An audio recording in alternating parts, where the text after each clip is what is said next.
Forget frequently asked questions. Common sense, common knowledge, or Google. How about advice from a real genius? 95% of people in any profession are good enough to be qualified and licensed. 5% Go above and beyond. they become very good at what they do, but only 0.1%.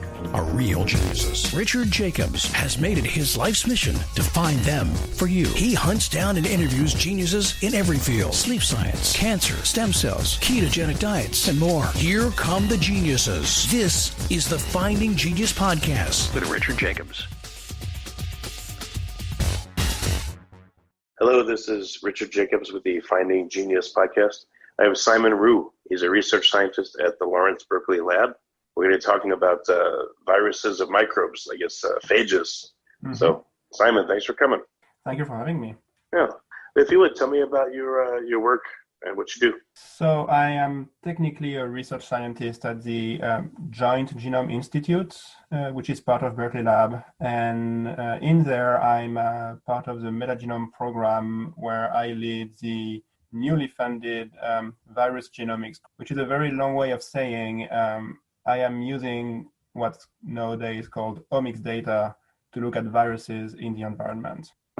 Okay, so you're looking at the genetic composition of viruses, but what other omics seem to apply well to viruses? I would argue everything, but yes, we are primarily looking at the genetic materials. These are kind of the backbone on which we base a lot of our study. So this would be the genome, the fundamental, piece of what defines a virus. But then we can use metatranscriptomes, which will tell you something about the activity of the virus. Is the virus here just dormant, or is it actually actively infecting or repurposing a host cell? And then we can also look at metabolomics, so the vast array of compounds in the environment. And that will be more to look at what is the ultimate impact of viral infections on these microbiomes. So once you have a virus infecting a host, what happens to the metabolites that are excreted or secreted? And how does this change the whole functioning of the ecosystem? So that's what we are trying to get at by using this quote-unquote multi-omics. This pretty trendy right now.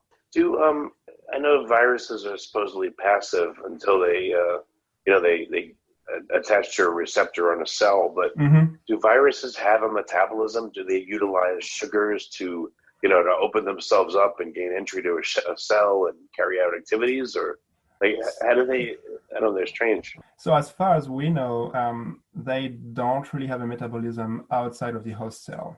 The way we think about viruses is really these two stages where, like you just mentioned, when they are outside of the host cell, they are this kind of inactive protein shell, sometimes with a few lipids, protecting a genome and kind of waiting for the next host. Then there is a second stage, which is when they go in the host. And that's where the whole metabolism things come into play, because viruses don't just come into the host and kill the host. There is a vast diversity of interaction that can happen in this host cell. Some infections go on for a very, very long time, and they have themselves multiple steps. And all along the way, the functioning of the host cell will be modified by the presence of the virus. And so maybe the host cell will use a little more of compound X or compound Y. Maybe it will create a little more energy because that's the virus will need.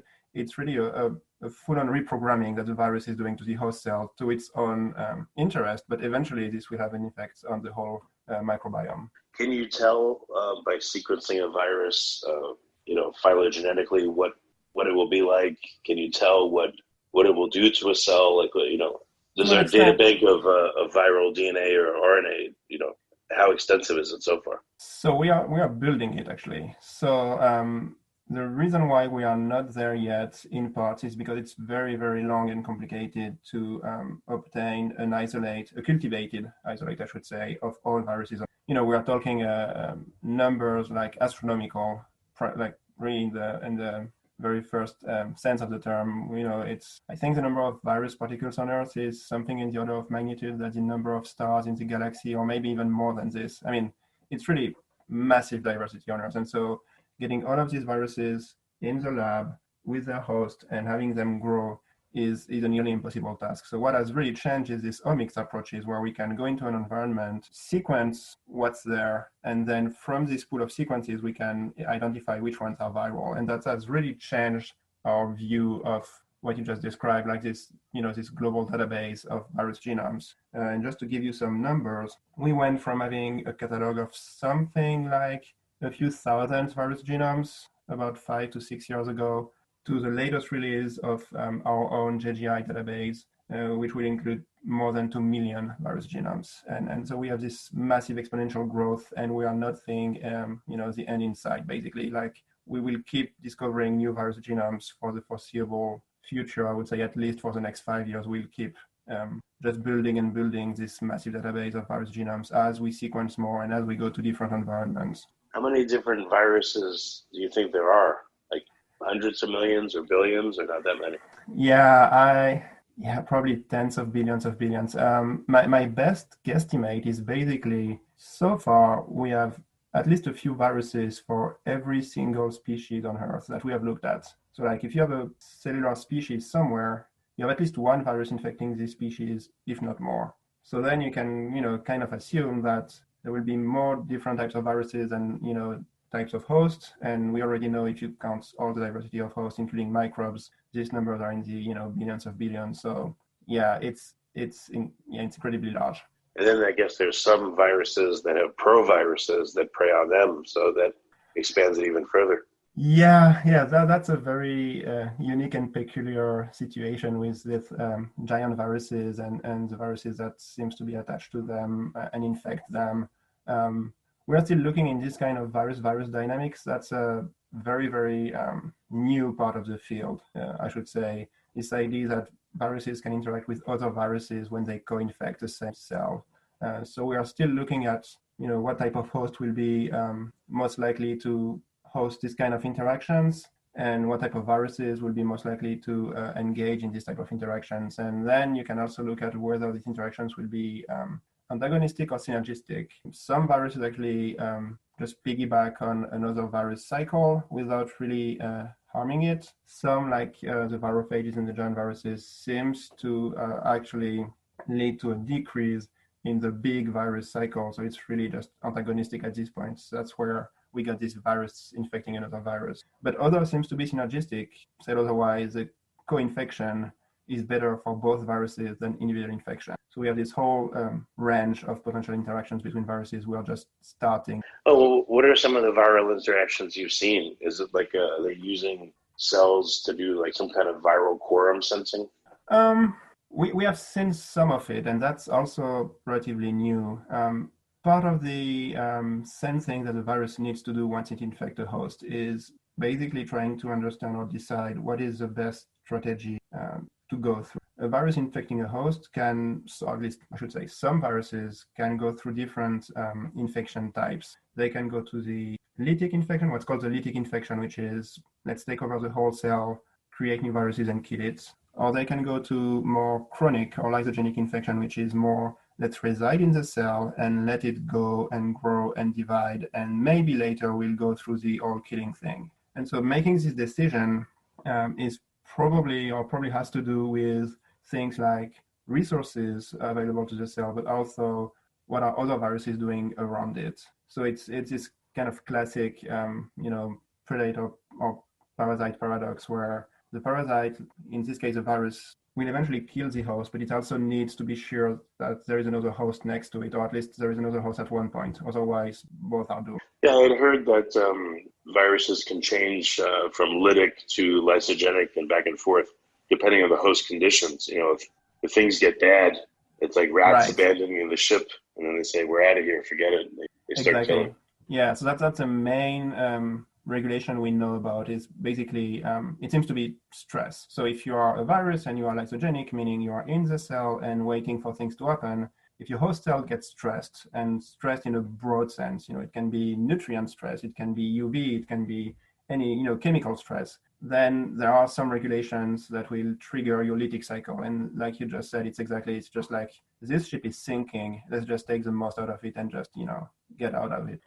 Now, there seems to be some more subtle or maybe some more unexpected regulation. Something that has just come out over the last few years, but seems to be pretty common, at least in soil, is a regulation based on how many infected hosts are around me. And that's more of the quorum sensing type of thing. So the idea would be, if I'm a lysogenic virus, but every host around is already infected by another virus, maybe copies of myself, and I don't want to trigger the lytic cycle because there is not really an uninfected host. So there is no host available, even if there are host cells around. But when my infection rate goes down, and so there are more and more hosts that have no infection, then I can trigger my lytic cycle and go and propagate. So it's kind of this potential very nice regulation of trying to keep at a very high infection rate, but once I get there, trying to have relatively few or little impact in terms of killing the host cell, because at this point there is no real benefits from it. So do you think that's why there's a latency of infection?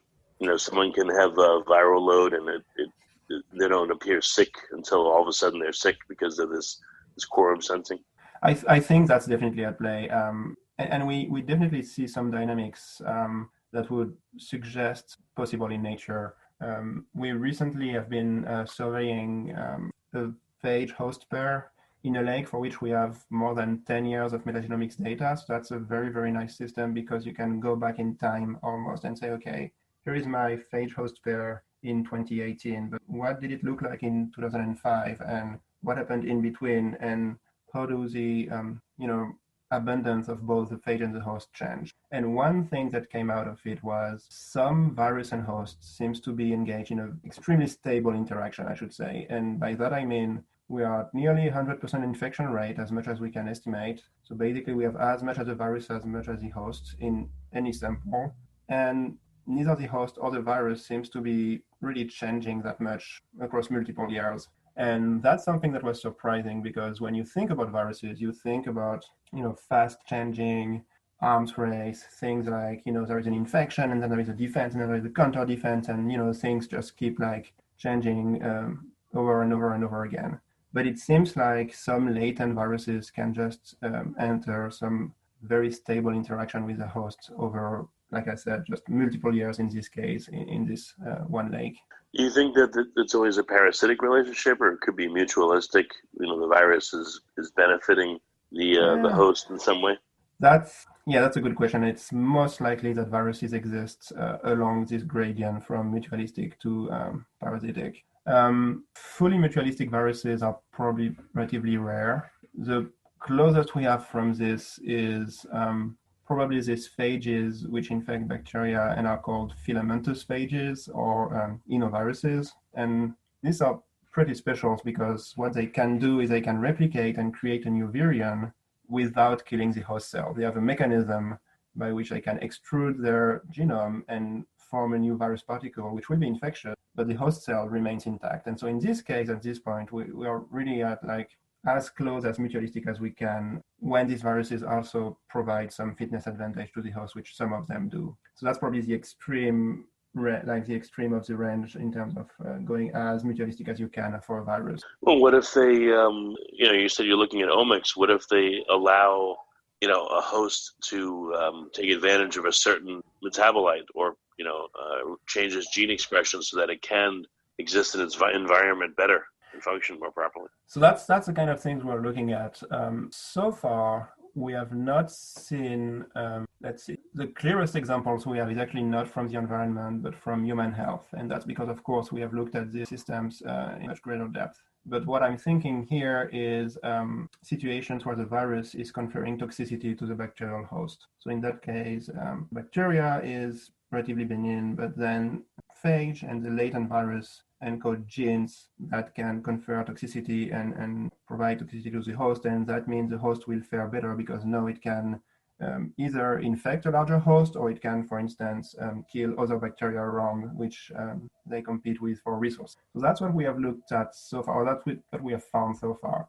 In terms of metabolism, we have not seen a lot of complementation, like fully blown viruses bringing entire new capacity to the host. It seems to be relatively rare. We have seen some potential for it in the largest viruses, which infect eukaryotic algae.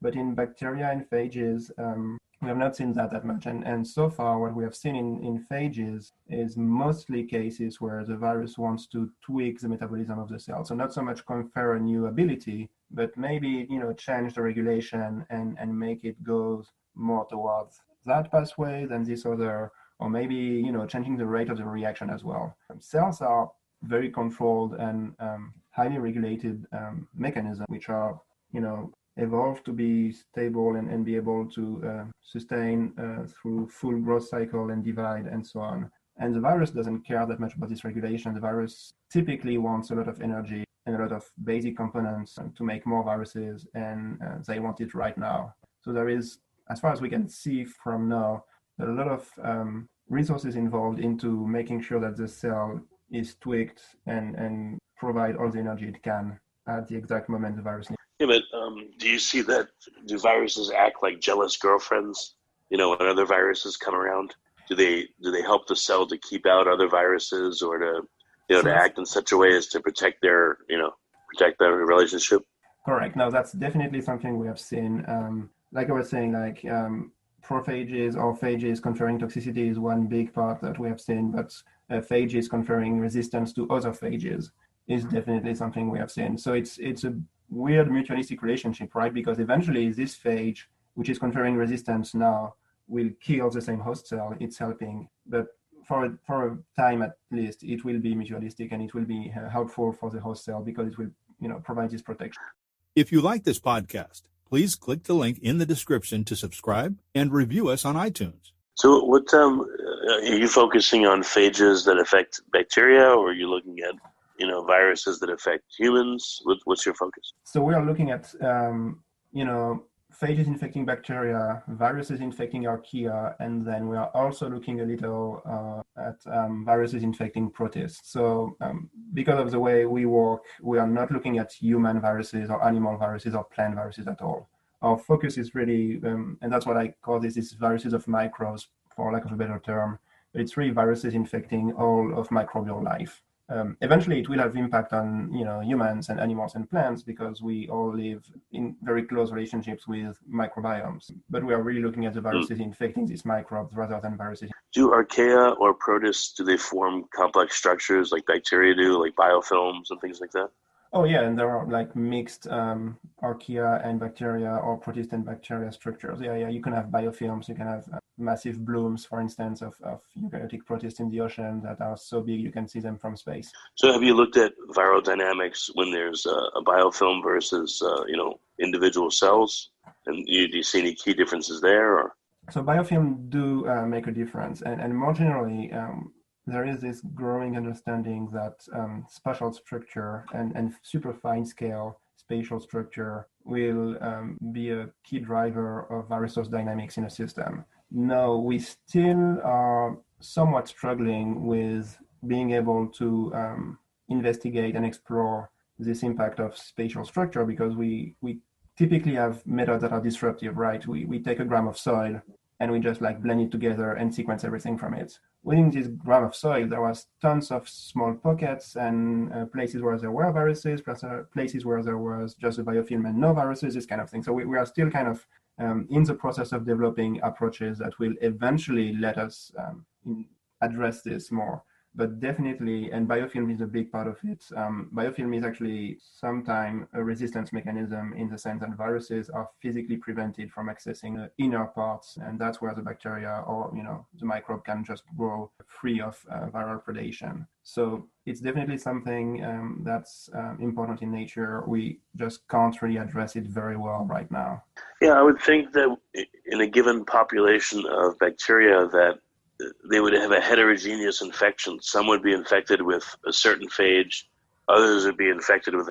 Because they're infected, I would think that the phage that infects them tries to keep other phages out. So I would think that if you look at a population, you'd see a heterogeneous distribution because of that. Or is that not the case? No, we do see this. We actually see both. Sometimes we actually see this heterogeneity between members of the population that are infected by phage A, members infect phage B, and other members that could be resistant to both phages. And because there is a cost to resistance in terms of most often metabolism, the resistant members don't just take over the whole thing. So you see this kind of fluctuating dynamics, but eventually all of these different systems survive.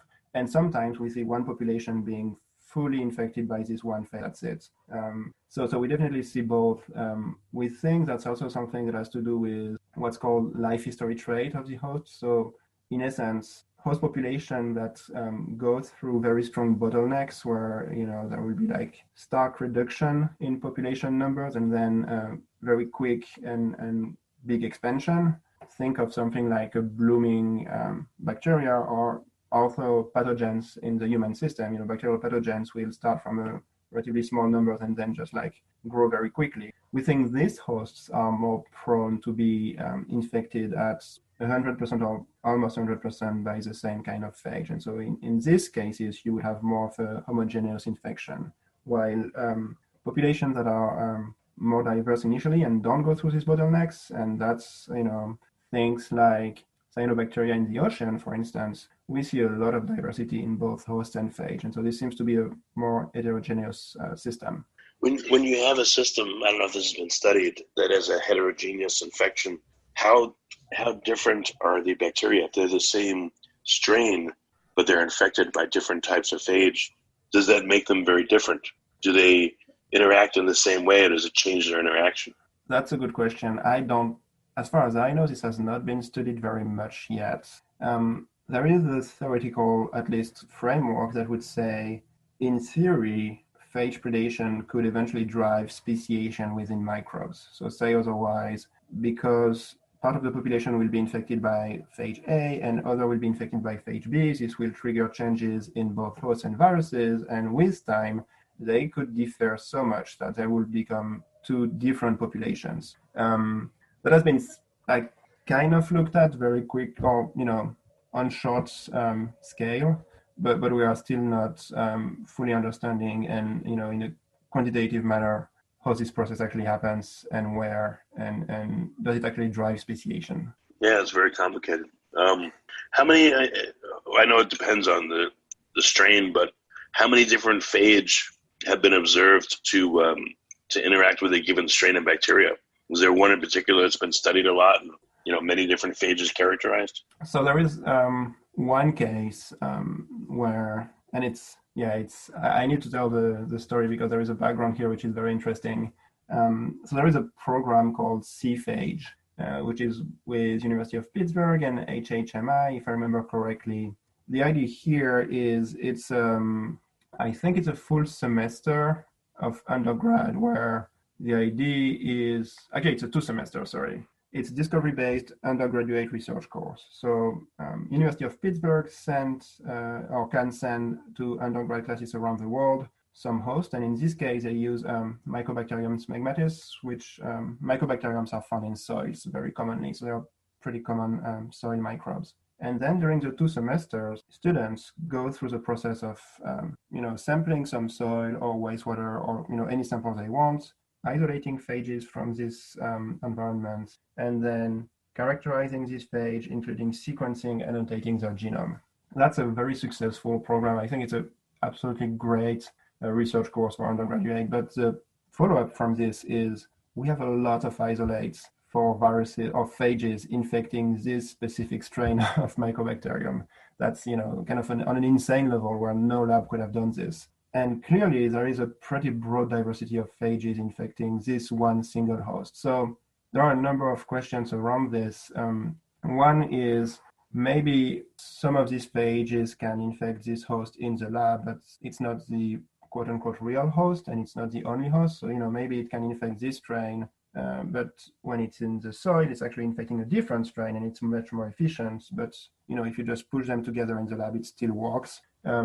And then we're also starting to see the saturation, and I don't remember the number from the top of my mind, but I think it's a few hundred phage types, at which we start to see a plateau. And nowadays, there are less and less completely new type of phages being discovered for this one host. So I guess overall, there is this one host species for which we seem to have saturated the associated phage space. And now we have to start to make sense of why do we see so many different phages? And are all these phages really infecting this host in nature? How many different phages appear to be affecting the organism you're describing? So that's what I need to double check, because I don't have the number from the top of my mind. But let's see. It seems like for Mycobacterium they have 1910 phages. So that's distinct phage strains. Some of them are nearly identical or nearly identical, but all of them come from different samples anyway. So even if you identify two exactly identical phages, if you find them one in the US, one in New Zealand, it's also very interesting to see this identical phage in such remote locations. So yeah, there are a lot of things being done around these data sets. It's absolutely... Yeah, I know we're crossing back into people, but maybe I would think that, again, different viruses would be able to target, they do target different cell types, as we've seen, like with, coronavirus. But also as you age and the membranes of your cells, acquire different receptors, or some are up or down regulated, or as your environment changes, that would allow you to be, preyed upon by different viruses or not preyed upon, immunity, et cetera. So yeah, I would guess over time, no microbe or no person would respond to the same cohort of phages all the time. And I wonder, how does that change, let's say, a person or a bacteria? If a bacteria successfully wards off certain phages and then its conditions change and now it can't ward them off, or new phages, infected, and it changes the bacteria substantially. Like you said earlier, maybe it's guiding its evolution, or it's at least changing its I don't know, maybe it's gene expression. Maybe it's changing it to a large degree. I don't know. I would say we don't know that very well. But yes, in a sense, phenotypic changes in the host will definitely influence the way bacteria will be able to, or rather phages will be able to infect bacteria. I think one of the pretty cool examples of this, and actually back to the human microbiome, is how phage predation and antibiotic resistance somewhat surprisingly are connected. So, in the human microbiome, you will have bacteria that are resistant to some antibiotics, but in some cases, they use a molecular system to gain this resistance that can be targeted by phages. So phages use these proteins that are expressed on the surface of the bacteria and used to fight against antibiotics. And phages use these proteins to attach to the host and infect this host. And so at this point, that means if you are infected by this phage, if you are resistant to this antibiotic, then you will be attacked by this phage, and the other way around. If you lose the resistance to the antibiotic, then you gain the resistance to the phage, but you can't have both, or it's very difficult to have both. And that's one of the aspects that has been studied recently and is very promising in trying to use phages to alter bacterial phenotype in nature, or in this case, in human microbiomes. Yeah, that could be a major way by which bacteria acquire resistance.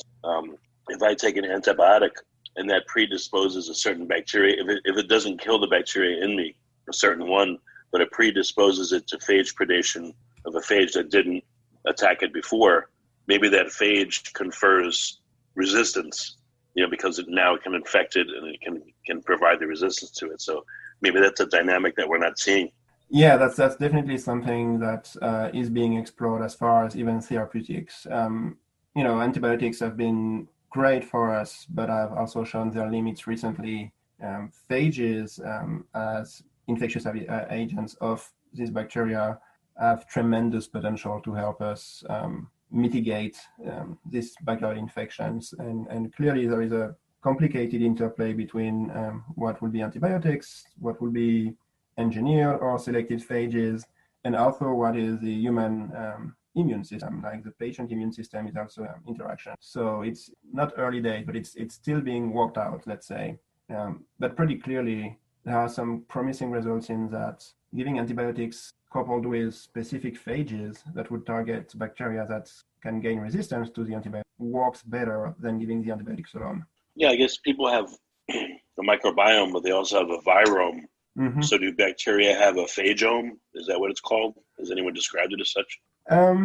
I think so. I would have to double check on Google, but yeah, I think phagome has been used. Definitely what you can, we typically think of viruses of bacteria as part of the microbiome in a way, but as soon as you have some microbes, they are associated with a range of viruses. That's pretty much a given at this point until we find a counterexample, and so far we haven't. But if I was to ask, does a bacteria have a microbiome? Maybe a bacteria has a phagome, and that's its microbiome, essentially. Yeah, it would be nanobiome. it would be slightly different in the type of interactions, but yeah, you can see this kind of Russian doll interactions for sure. Yeah, it's weird. It's really weird. Well, very good. What big questions do you think that you're hot on the trail of? What do you think that you're going to be able to shed light on in the near future? That's, what we're really looking at right now is trying to scale actually both down and up. I kind of mentioned it already, but we are trying to push methods to get into this fine scale resolution of virus dynamics, being able to go in a biofilm structure and understand where and how viruses infect their host successfully. Being able to go in a milliliter of water and see if there are any specific structure here. There might be clumps, there might be particles to which bacteria attach, and phages might also be attached. And that's kind of the scaling down effect. And I think we will learn a whole lot in the next few years when we start to gather more data, which are at this very fine scale level, a few cells, some substructure, or even one single cell. And then at the other end of the spectrum, we are also working on trying to scale up in the sense of what do viral infections actually, or how do viral infections reflect at the ecosystem level, or at the microbiome level, let's say. So let's say you have a microbiome, it's relatively complex, you have a number of bacteria and archaea and let's say a number of microbes in there. We'll have virus infections going on. And so you can try to model this microbiome and find which are the key traits you need to model to get a good understanding of metabolism and input and output basically. Now, can we get a good understanding of which traits associated with viruses we need to incorporate in these models so that these virus impacts are properly taken into consideration and included overall in our model? And so that's kind of these two aspects, is going down to the single cell and very small scale, and going up to the ecosystem modeling that I think will be very fascinating to watch in the next few years. And we are definitely working in these two areas. Well, very good. So Simon, what's the best way for people to find out more about your work? Where can they go? They should probably go to both the Berkeley Lab and the JGI website. And also we have both JGI and Berkeley Lab Twitter account, as well as my Twitter account, which is simru_virus. And people can just follow follow what we do here, follow what we also like. A lot of retweets of lots and lots of fascinating science being done by very smart people around the world. And also just, DM me if they have questions or suggestions or if they want to chat. Very good. Well, Simon, thank you for coming. I appreciate it. Thank you very much for having me again. If you like this podcast, please click the link in the description to subscribe and review us on iTunes. You've been listening to the Finding Genius podcast with Richard Jacobs. If you like what you hear, be sure to review and subscribe to the Finding Genius podcast on iTunes or wherever you listen to podcasts. And want to be smarter than everybody else? Become a premium member at findinggeniuspodcast.com. This podcast is for information only. No advice of any kind is being given. Any action you take or don't take as a result of listening is your sole responsibility.